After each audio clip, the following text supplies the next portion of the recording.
I would say that that is the most challenging thing, navigating the financial uncertainty, putting in the work every single day, suiting up and showing up no matter what, having a good attitude, walking through the fear. All those things are easy to do because I can control those things within myself, but putting together of other people and other people's emotions, other people's mindsets, other things that people are going through, and really facilitating the ecosystem to pursue the mission and accomplish the mission has been the most difficult thing in my opinion.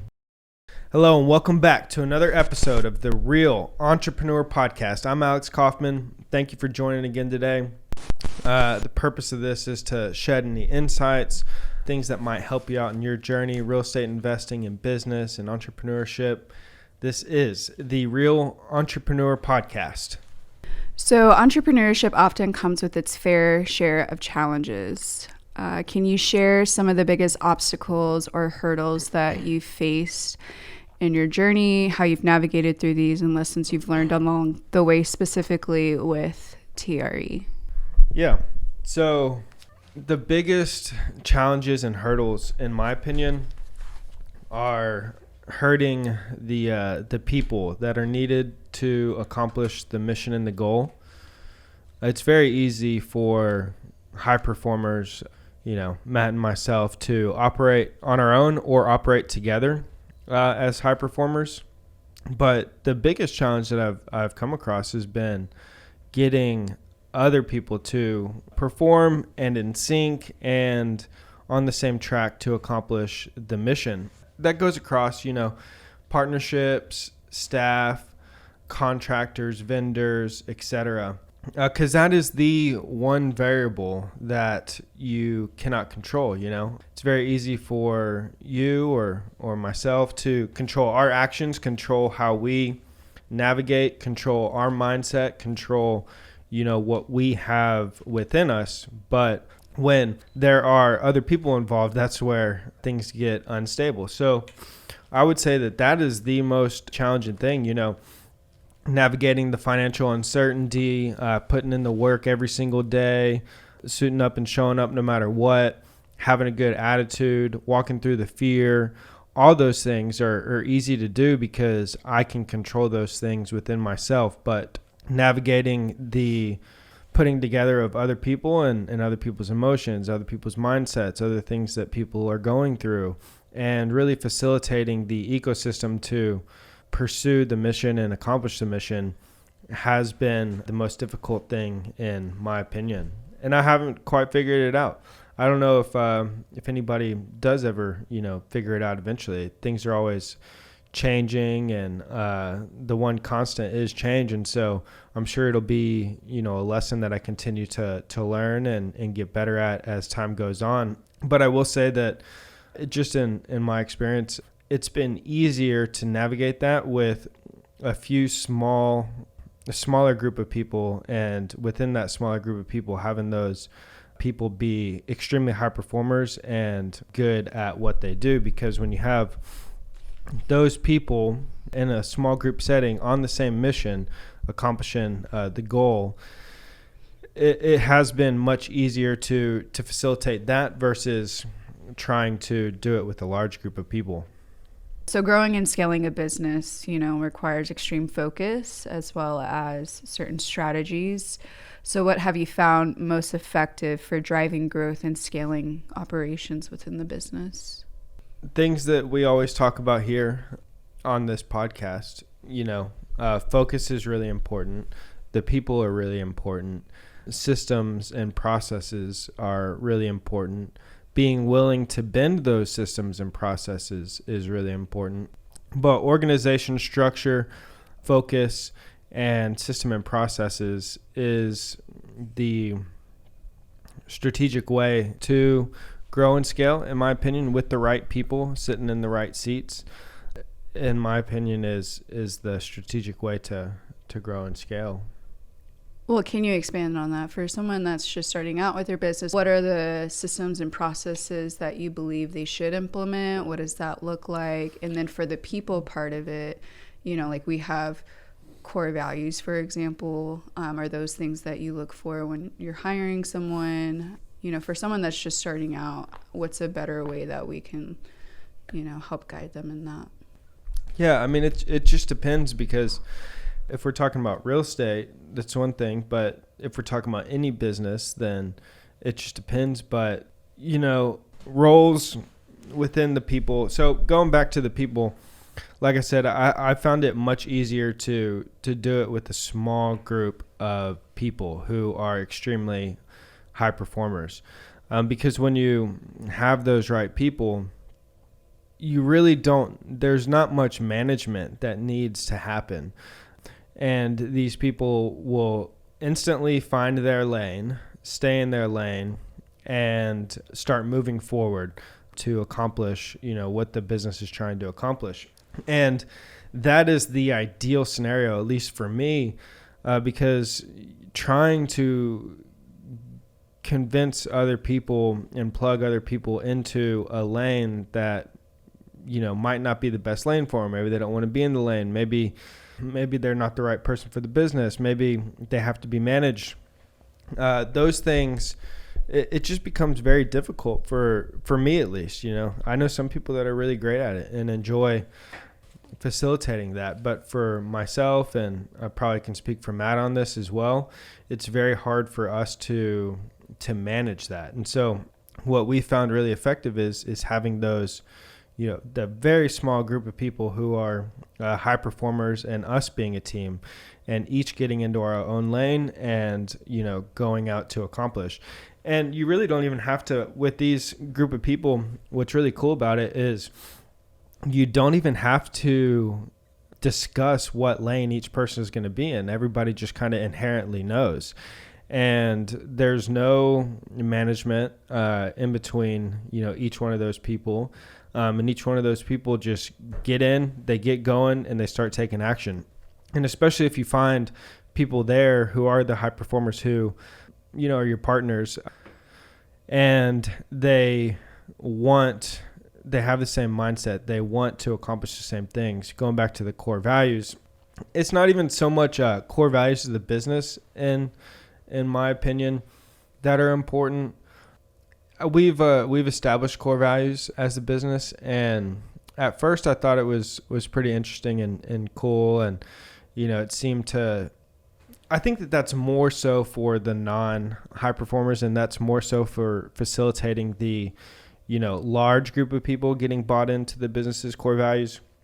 But when we take the step deeper, and we're talking about the few high performers who might be partners in accomplishing this, I don't think the business's core values matter that much. I think it's more so each person's individual values that they believe to their core that are more important. So instead of, opportunities for everyone, or with not for, or no fear attitude being core values of the business, those really don't mean a whole lot from a business.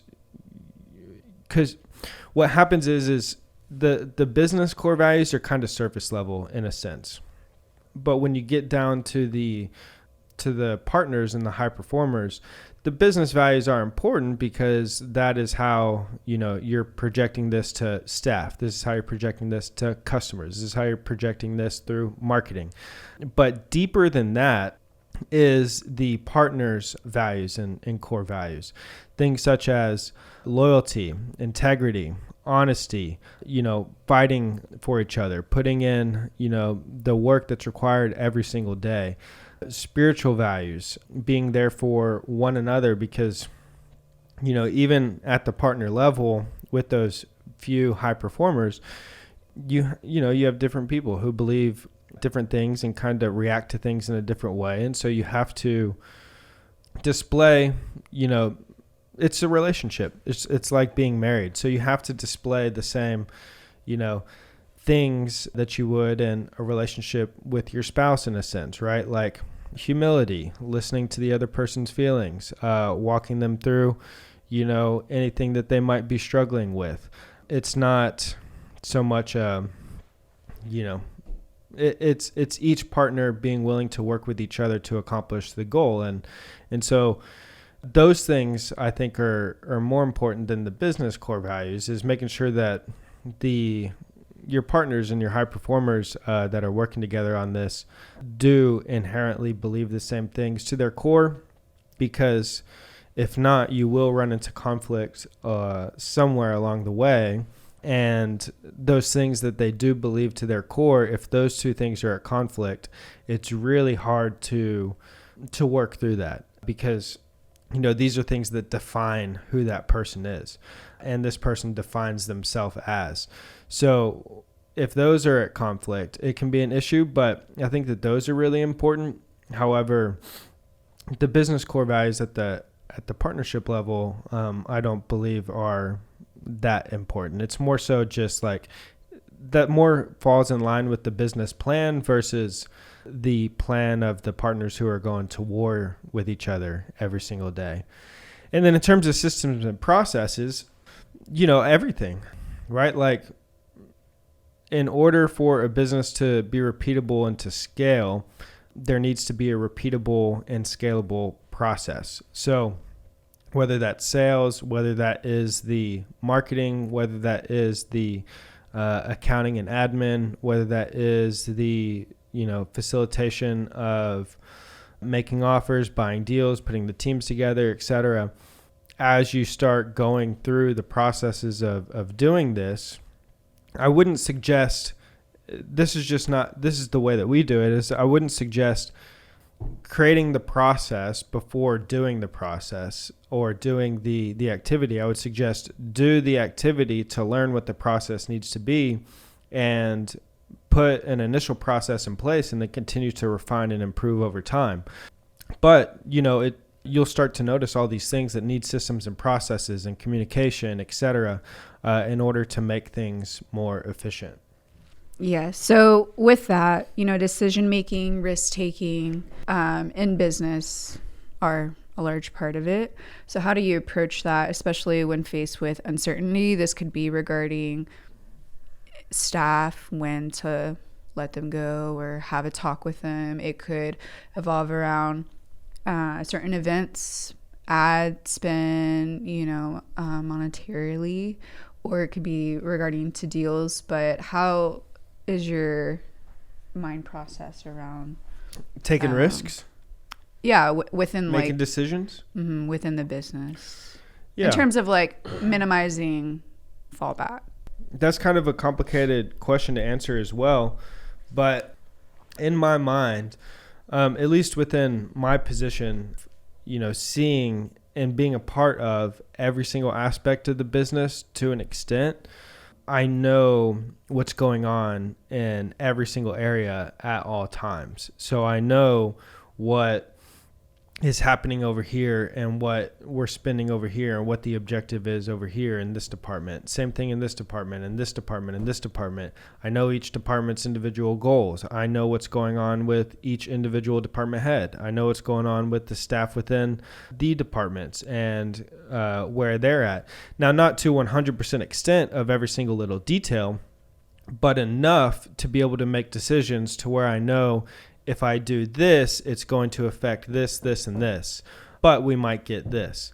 And so when it comes to a decision such as, spending more marketing here, I know that it gives me less leeway over here.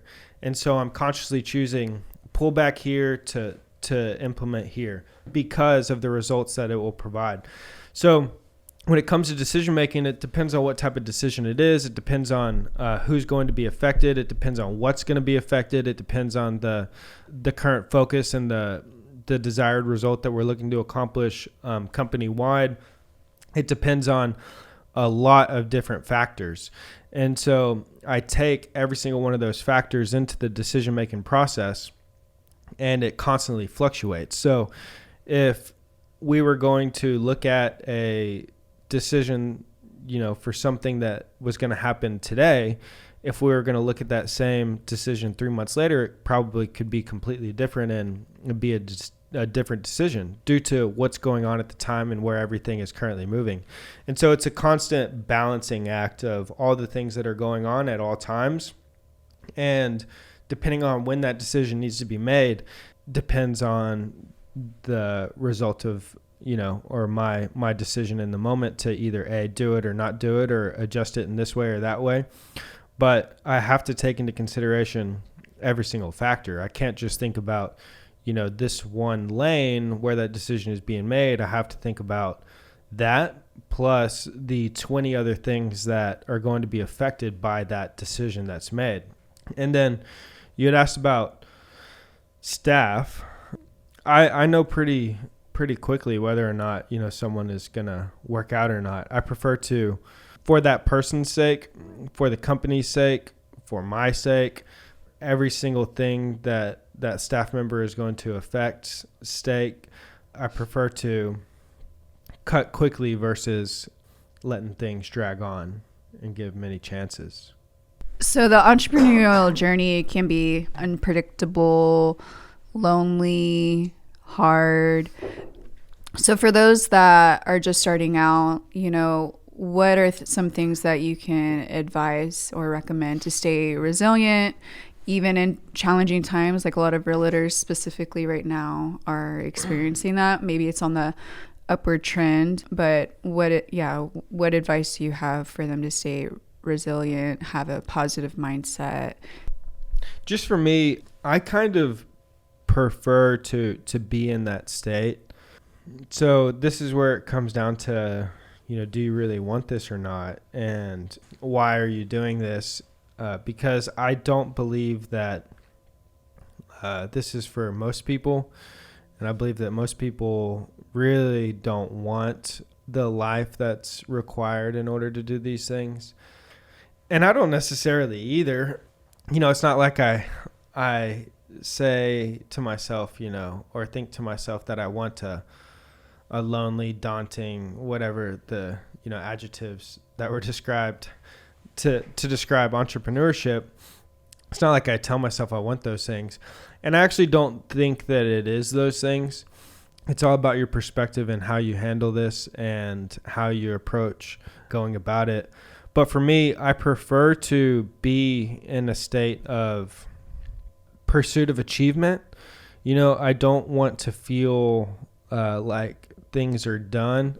I posted this video on my Facebook the other day of Kobe Bryant, and I don't know when this was or what year this was, but it was like a post-game interview, and it was like the second game in the NBA Finals or something like that. And, the reporter said, "Why aren't you happy?" And he said, "What's there to be happy about?" He said, "The game's not over," or, "We haven't won. The problem hasn't been solved." I don't remember exactly what he said, but job's not finished. Essentially, it's a mindset that he wore and that, I wear. It's not fulfilling to me to, be happy all the time. It's not fulfilling to me to, feel like I've accomplished something. What's fulfilling to me is the pursuit of the accomplishment and constantly doing the next thing, right? Waiting for a big smile out of you. You're up 2-0. What's the story? Are you not happy, or you're only half happy, or? Still to be happy about. You're up 2-0. Job's not finished. Job finished? I don't think so. Okay. And sometimes I wonder, I don't know, for other people, a lot of people want to celebrate those things. And I really don't like celebrating anything, actually, because I never feel like I'm done. I never feel like anything is done. And I don't know if I'll ever feel that way. I don't know if I ever feel like, all right, my job is done and I have accomplished what I want to accomplish. The bar will always be moved to the next thing. But it's the pursuit of that I enjoy. It's the pursuit of moving to the next thing. It's the pursuit of accomplishing something bigger. It's the pursuit of continuing to move forward that is fulfilling to me. And within that is where, I really get to be myself. And it's within that pursuit that I really get to dive deeper into, I don't know, like the animalistic side of humans, right? I've always thought that I would really enjoy being in the military or going to war or living back in a time where every single day was a fight to survive. Living back in the old West where, it's it's 9:45 a.m. on a Friday, and all these things that we have around us are, it makes our lives very easy. I got a cell phone, I got a TV, I've got water, I can go to the grocery store and get food. Life is so easy. And living an easy life isn't really fulfilling to me. But back to the Old West, I've always thought that I would enjoy fighting for my life every single day. Instead of doing this on a Friday, maybe we have to fight a pack of Comanches here in Texas, or living in a time where like half my entire day or my entire week is going out and hunting for food to come back and provide for the tribe. Like that type of life is fulfilling to me. The pursuit of fighting for something, the pursuit of never being done, the pursuit of that is fulfilling to me. The accomplishment, the celebration, the easy way has never been and really isn't fulfilling in any way whatsoever to me. So, loneliness and tribulations and all these things that people might experience going through entrepreneurship, I don't know. Like, do you want an easy life, or do you enjoy this kind of, I don't even know how to describe it. Maybe a psychologist could, but do you enjoy this really deep thing inside of you that wants to fight for something every single day? And that's what I enjoy doing.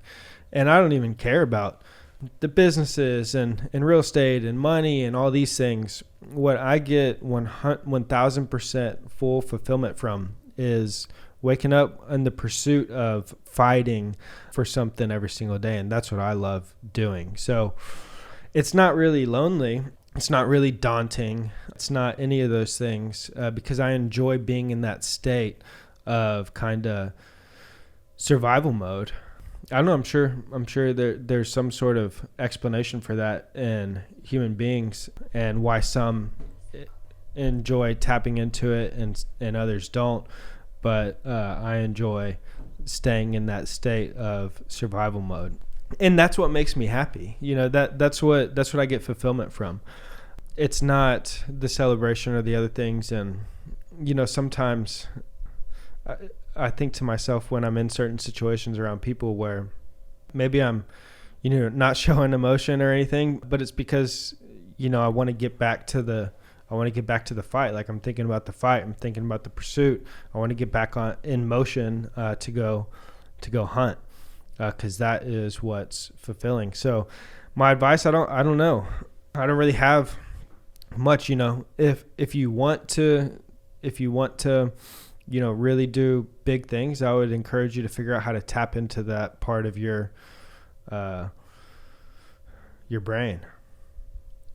So what are you currently fighting for? Well, the current mission that we're on right now is to buy bigger and better deals. But going back to what I was talking about with the partners, the question was, what am I currently fighting for? And these things that we're fighting, for the next thing, like I said, those things don't really matter because once we achieve it, it's on to the next one, right? So it's really just a target. It's a goal. And what we're fighting for right now is bigger and better deals with more investors. But what I'm truly fighting for is not that. What I'm truly fighting for is, my two brothers next to me. I'm fighting with them, for us. And that is what I'm fighting for. And that's why I said that for us to keep moving forward, for us to accomplish the next thing, for us to keep going up levels, I'm fighting for them. I'm not fighting for that. And we're fighting together for each other and for the advancement of each other, not for that, if that makes sense. And so, that's why those partners, those high performers are really important, because those are the people you're going to war with every single day. It's fighting for your family. It's fighting for your partners. It's fighting for each other. It's fighting for, just like I was talking about the people back in the, nomad days where you had to go figure out how you're going to get water, and you had to, the men had to go on week-long treks to kill a buffalo in order to feed the clan, you're not fighting for the buffalo. You're fighting for your people, for the people that you're looking to provide for. And that's what I'm fighting for. It's not the accomplishment, because as I've said multiple times, the accomplishment doesn't mean anything. I'm fighting for the pursuit of moving forward with my brothers and my family. All right. Well, that wraps up the Q&A session today. Hope this was beneficial for you. And for those of you who don't want to fight, I would encourage you not to try and learn how to fight, and not to try and, if you don't really love this stuff, and you don't love this way of life, then I would encourage you to go find something that you do love doing.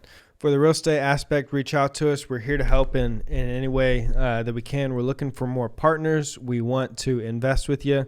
On April 30th through May 2nd, May 3rd for only the VIP members, we're hosting a virtual boot camp. It is going to be called Find $1 Million Deal Bootcamp. So I'm going to show you in 3 days how to find the deal, what to look for, how to contact the brokers, how to write the LOIs, and how to structure the deals to get $1 million deal. Not a deal that costs $1 million, but a deal that's going to make you $1 million. This boot camp is going to be virtual. There are limited seats available. You can get a ticket at treuniversity.com/bootcamp. Hope to see you there. But if not, we will see you next week.